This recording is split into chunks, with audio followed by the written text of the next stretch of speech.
भाजपा विधायक दल की बैठक नेता प्रतिपक्ष एवं पूर्व मुख्यमंत्री जयराम ठाकुर की अध्यक्षता में प्रारंभ हुई। इस बैठक में भाजपा प्रदेश अध्यक्ष सुरेश कश्यप, भाजपा संगठन मंत्री पवन राणा, विधायक त्रिलोक जम्वाल, राकेश जम्वाल, रणधीर शर्मा, दिलीप ठाकुर, सुरेंद्र शौरी, विक्रम ठाकुर, सुखराम चौधरी, पवन काजल, रणवीर निक्का, डीएस ठाकुर, डॉक्टर जनक राज, रीना कश्यप, लोकेंद्र कुमार, इंदिरा गांधी, दीपराज कपूर, जीतराम कटवाल, पूर्णचंद, हंसराज, बलबीर वर्मा और अनिल शर्मा उपस्थित रहे। नेता प्रतिपक्ष जयराम ठाकुर ने कहा कि विधायक दल की बैठक में हमारी आगामी रणनीति तय की जाएगी, क्योंकि विधानसभा सत्र आने वाला है और इस बार का विधानसभा सत्र आक्रामक रहेगा। उन्होंने कहा कि कांग्रेस के नेता महंगाई की बात कर रहे हैं, पर मुझे समझ नहीं आ रहा कि प्रदेश में महंगाई को कौन लेकर आ रहा है। ये वही कांग्रेस के नेता है जिन्होंने डीजल के ऊपर वैट को बढ़ाकर डीजल को 3 महंगा कर दिया है। क्या इससे महंगाई नहीं बढ़ी? अपने वादे पूरे करने की आड़ में हिमाचल प्रदेश में महंगाई बढ़ाने का काम कर रही है ये कांग्रेस की सरकार। उन्होंने कहा कि हमने हिमाचल प्रदेश में चीफ पार्लियामेंट सेक्रेटरी बनाकर जनता पर बोझ नहीं डाला। कांग्रेस के नेता अपने लोगों को एडजस्ट करने के लिए जनता के ऊपर बोझ डाल रहा है। विधानसभा का बजट सत्र शुरू होने वाला है और बजट सत्र से पहले आमतौर पर विधायक बैठते हैं और विधानसभा के सत्र से संबंधित चर्चा करते हैं। हमारी योजना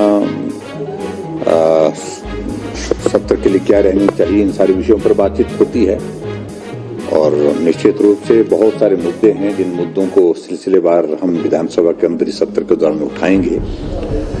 और प्रमुख रूप से तो जिस प्रकार से अभी लगभग 3 महीने के कार्यकाल में सरकार का काम काज रहा है, उसमें जिस प्रकार से प्रश्न खड़े हुए हैं, जिस प्रकार से परिस्थितियां पूरे प्रदेश भर में चारों तरफ बनी हैं, उन तमाम मुद्दों पर चर्चा होगी।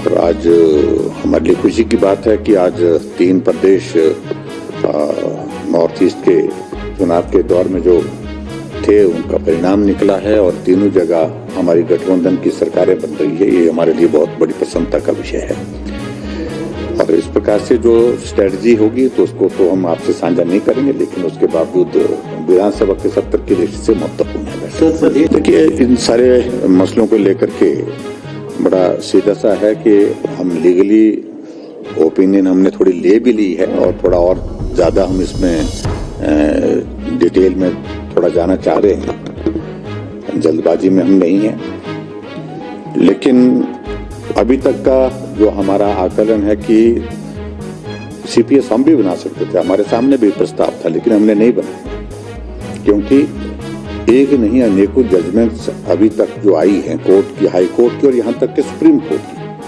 वो सारी जजमेंट जो है वो विरोध में आई है, यानी कि ये व्यवस्था के अनुरूप नहीं है। जो एक प्रोविजन किया गया है, जो कैबिनेट का साइज क्या होना चाहिए, उससे हट करके एक रास्ता निकालने की कोशिश की है और स्टेट ने जो इस तरह के जो ये एक्ट में अपना एक्ट बना करके जो ये किया है, प्रयास किया है इन सारी चीजों को ऑफिस ऑफ प्रॉफिट से बाहर करने के लिए, उसको सुप्रीम कोर्ट ने स्वीकार नहीं किया है। उनका कहना है कि स्पिरिट के अगेंस्ट है, ये जो कॉन्स्टिट्यूशनल अमेंडमेंट हुई है उसके अगेंस्ट है। तो ऐसे में हमने फिर नहीं बनाए, कांग्रेस ने बनाए। मुझे मालूम नहीं उन्हें एग्जामिन किया होगा कि नहीं किया होगा, लेकिन हम जल्दी में नहीं, हम विचार करेंगे सारे विषय। हमको जो बात करनी है वो हम करेंगे, लेकिन अब शासन चलाने की जिम्मेवारी उनकी है। वो प्रदेश के स्तर पर अपने आप क्या कर रहे हैं। जो डीजल हमने सस्ता किया तो उसमें 3 रुपए वैट का बढ़ाने का काम उन्होंने किया सरकार में आने के बाद। जो महंगाई इस बात को लेकर के विधानसभा के चुनाव के दौरान मुद्दा बना करके लोगों से वोट मांगते रहे, सहयोग मांगते रहे और हमारे खिलाफत में बोलते रहे। और सरकार आने के बाद 3 रुपए की सीधी इंक्रीज उन्होंने डीजल की कीमत पर की है, वैट बढ़ा करके, और उसका सीधा इम्पैक्ट गरीब लोगों पर है। इस बात को उनको समझना, और खासतौर से जब अगर वो महंगाई की बात कर रहे हैं तो प्रदेश सरकार इस बात को स्पष्ट करे कि आप उसमें क्या करने वाले हैं।